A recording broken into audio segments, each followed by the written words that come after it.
Hello, my name is Nickalli Braaten. You've probably seen me around. I've been with Joanne since about 2012, I think, doing online classes. And right now, this year, you probably see my name because I'm always in the Facebook group trying to keep that thing going. I love Facebook.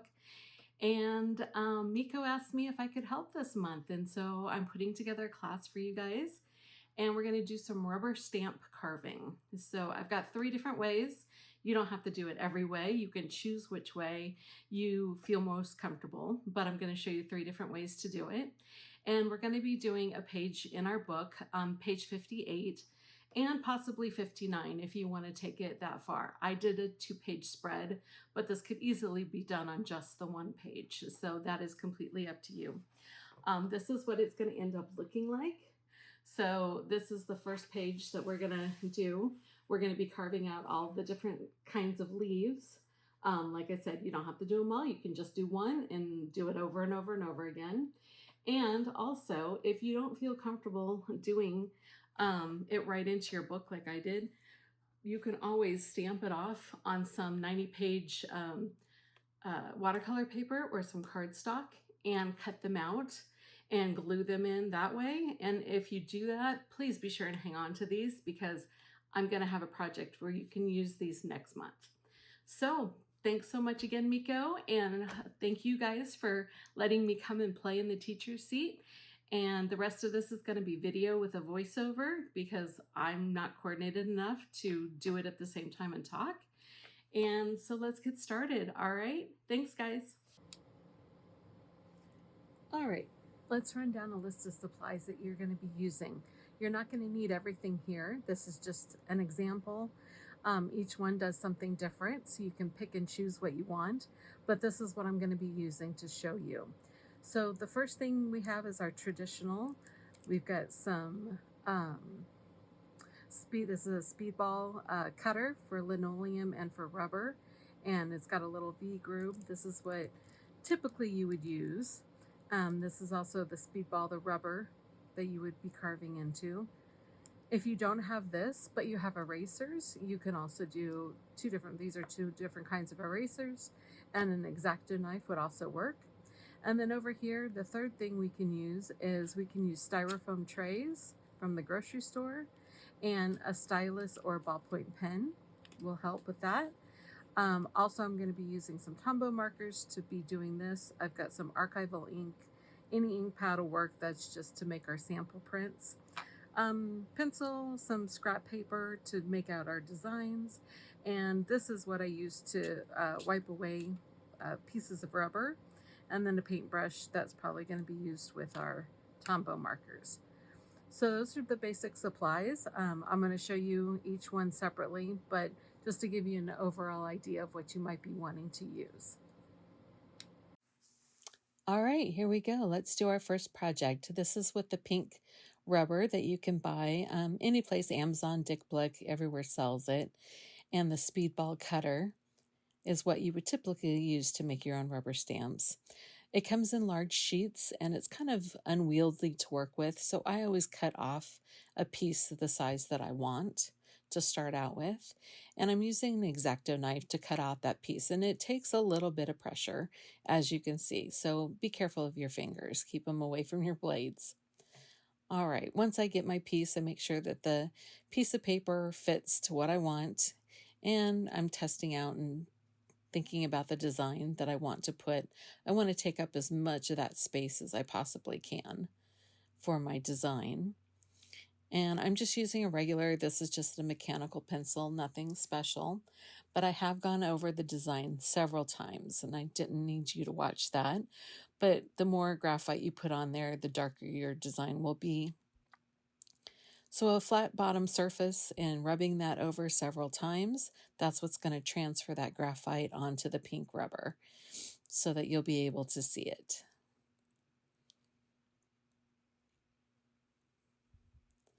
All right, there we go. So next I'm going to get my speedball cutter with that V blade. This is a size 1. That's the one I typically like the best and use the most. And what you want to do is you want to hold it at a 45-degree angle. You don't want to be gouging down into the rubber. If you try and go down too deep, your blade's going to get stuck and it's really hard to maneuver it. This gives me nice smooth cuts. I'm carving away just enough to make that relief. You don't need to go down super, super deep. And also, if you watch what I'm doing, the top 2 points of the V, the bottom part is going down into the rubber, but those top 2 points stay above the pink stuff. And you'll see that again. This blade is a U shape and it's much, much larger. And I typically only use this for the outside of my stamps. And it just makes it so that I can carve more away quicker and leaving less behind.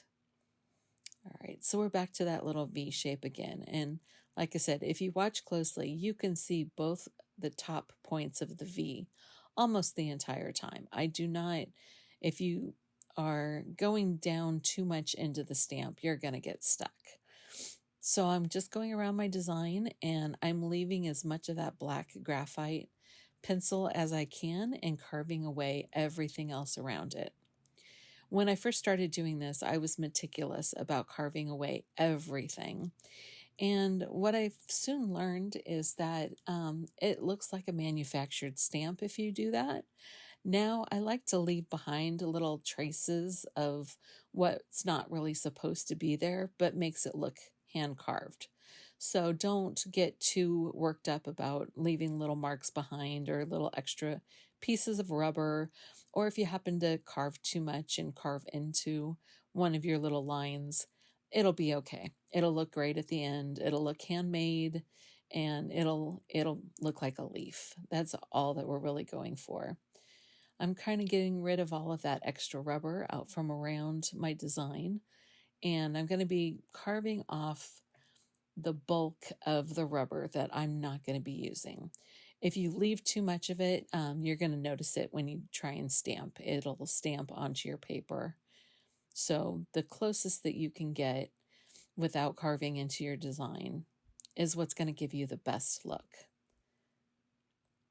All right, so we always do a test print. You can use any stamp pad, any kind of ink. I just like it to be nice and dark so I can see what I'm doing and I can see all the areas that I want to improve upon. Now, I really think it looks quite fine just like it is, but there's a few little places that could use some refinement. So I'm going back and forth, circling what I think I want to take off still, what is too thick, if I have little extra marks.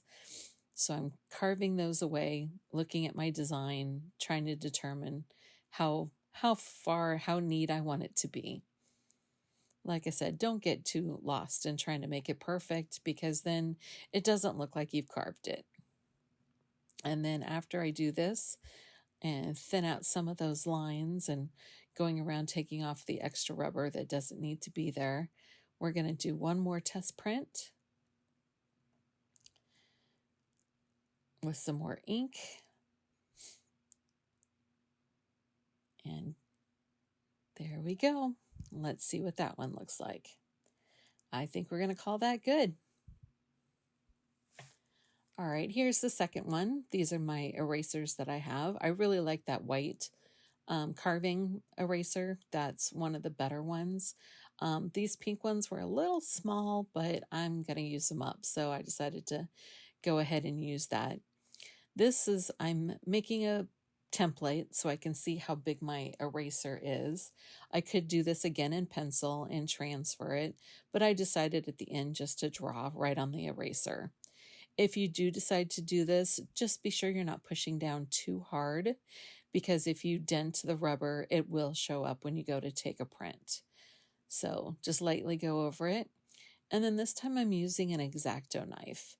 And the X-Acto knife makes it a little bit more challenging just because instead of one cut, you need to do two. So I go down one side of the line and cut down and try and keep your knife as straight up and down as possible. So I'm going down one side and cutting down straight next to my design. And then I have to come back and do the second part, the second cut to trim away everything. And now you can see I'm doing the inside. And so I'm going next to each line, but then I also have to kind of go in and carve underneath so that I can take out those little pieces. So it works perfectly fine. It just takes a little bit more time because you don't have that double blade like you do with the speedball cutter. This, you just have one blade, so you just need to make it work. All right, and I keep going around and trying to carve out as much of that on the inside. I like to do the outside first and then do the inside. Some people prefer to do the inside first, thinking that the thought is that it makes your surface a little bit more stable, and it's complete preference, whichever works for you. All right, so we're going to do a test print and see what it looks like. You know how Joanne always says that the first line's not the right line? Well, the first carving is never your final carving. There's always going to be something on it that you decide that you want to correct or refine a little bit. And I probably should have just left it alone. It would have been fine. But like I said, there's always something that your eye will pick up that just isn't quite what you wanted. So after I refined it a little, we're going to do another test print and look and see how it turns out. I didn't get enough ink on there. All right, here we go. And there we go. I like it. All right, and so our final. In 2018, this is Artfully Inspired Life with Joanne. She showed us how to make letter alphabet stamps and other stamps using a styrofoam tray. And I had remembered that, and so I went back looking for it, and here we go. So all of those were carved into a styrofoam tray, and using a Tombow marker were printed onto my page. So I did some letters, I did a full alphabet, and then some additional little icons. So we're going to use the styrofoam tray, and I just bought these at the supermarket, and cut off the little raised side. You want it to be perfectly flat, so you're going to cut away all the material that you're not going to need, and then I'm going to cut it down into more reasonable sizes. So kind of figure out what size I want my leaf to be. And then you can do this a couple of different ways. So you can draw out a design on a piece of paper and go over it that way, or you can just go straight to the styrofoam. So I'm going to do it a couple of different ways. So this way I'm drawing out the design, trying to decide what I want it to look like. And then rather than turning it over and trying to transfer it, I'm just going to place it right on top of my styrofoam. And I'm going to use one of my styluses. This one I decided was a little bit too pointy. I didn't want to gouge into the styrofoam. So this is just a round ball stylus that's got two different ends. And so I'm taking the smaller one and I'm using it like a ballpoint pen. And I'm just going over all of my marks and I'm pressing down enough that it's making a dent in the styrofoam. So after the first pass, the dent isn't really deep, so I'm deciding to go back over it because I want that to really be a relief that sticks out. So I'm tracing over all of my lines again with the other side, so it's a little bit thicker and it's going down into the styrofoam a little bit deeper. Now the next one I decide to just do with my ballpoint pen. So I'm pressing it fairly firmly. I'm trying not to go all the way down through the styrofoam, but I'm definitely making my marks and I'm definitely making a groove. And then I go back over it to make it just a little bit deeper and a little tiny bit wider. And then this last one, I decided to use just the stylus to draw on the styrofoam by itself. So, and as you can see, I'm going over it several different times, back and forth, just to make sure that it's going down fairly deep and it's crushing that styrofoam, but it's not going all the way through and it's not cracking. And then this one, I decide I'm cutting out the leaf itself so that it doesn't have the edges to it. So I take the scissors and I carefully go around and cut away all the excess styrofoam, a lot like I did with the rubber, getting it as close to my pattern as I possibly can. And then we're going to do the same thing. We're going to test them out, but this time we're going to use the Tombow markers. And you use the side of the Tombow markers and swipe across it, having it lay flat, and lay down the ink and test that onto your paper. And then to really make it stand out and make it look more arty, you go over it with some water and your paintbrush, and that kind of melts that marker and makes it stand out even more.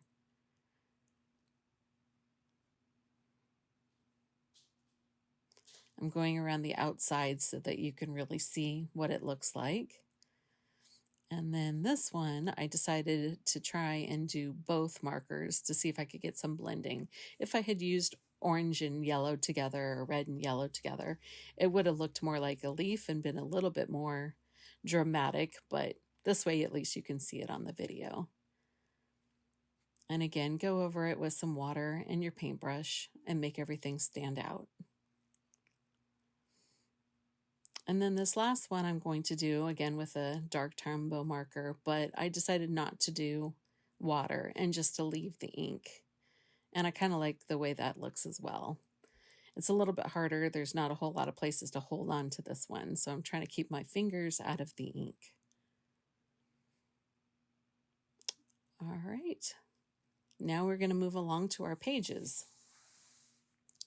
Here I'm going to use my 3 stamps that I've made, and I'm going to make a fall tree. I've got ink tints, I've got some Tombows, I've got some Neocolor 2s, some watercolor, some ink pads, and I'm just going to use a little bit of everything to get my tree made and get the ink and the leaves down onto the paper. I did make some letters that spell out fall, as you saw in the first part of the video, to put those on the page. And those, if you want to do some letters out of your styrofoam, just remember that for it to print correctly, it needs to be backwards on your styrofoam. All right. And I'm going to just keep going here. So the first one I'm going to do is just going to be straight ink pad. And that's the little eraser stamp. And that's 1 color ink. That turned out good. The next one I'm going to try a Tombow, but I'm going to blend, and you can blend right on the rubber. So I'm going to use a couple of different colors and then print that. And then you can go back over it with water and a paintbrush, and you can blend them out even more and fill in those spaces, or just leave it as it is. And that turns out really well. For the styrofoam ones, just doing I'm doing the Neocolor 2 on an acrylic block and using water and painting that color over the top of the leaf. It had some purple in it still, so that kind of gave it an interesting look as well. And then just continue filling up your page as much as you like, and move over to the second page with some a quote or whatever you like. And I hope you guys have fun. I appreciate you watching my funky videos, and hopefully I get to see some wonderful leaf rubber stamps. So this is one of the letters that I decided to do out of the styrofoam, and it turned out okay. It works much better with Tombow. So I went back to the Tombow, and of course I didn't put it down far enough, so I'm going to have to take this over into the second page to get both of my L's to fit. And like I said, if you don't want to go straight to your page, if it seems a little too intimidating at first, do it on some 90-pound watercolor paper or some cardstock and cut them out. And then you can just glue them wherever you want. If you just did one leaf, just do that one leaf in as many colors and mediums as you can think of and glue them all down. All right. Thanks so much. Have a great day, guys.